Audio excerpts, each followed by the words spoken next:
Back to USD JPY analysis by IFX Academy, guys. Yesterday we were buying this, so for today, guys, we are selling this. I will keep it short because I am late. I overslept. I was a little bit sick, so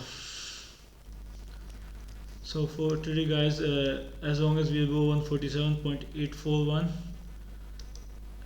my target would be yesterday's lows, which is at 146.979, and the next one would be. Wait a minute. There is more structure right here.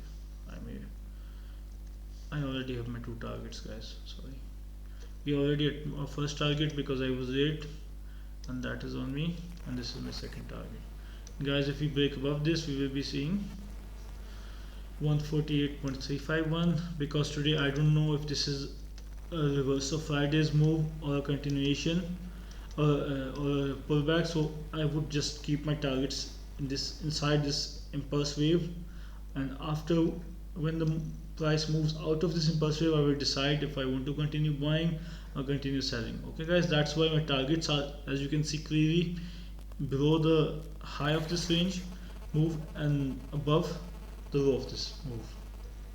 So for today, that's all I will be doing. So take care, guys, and see you guys tomorrow.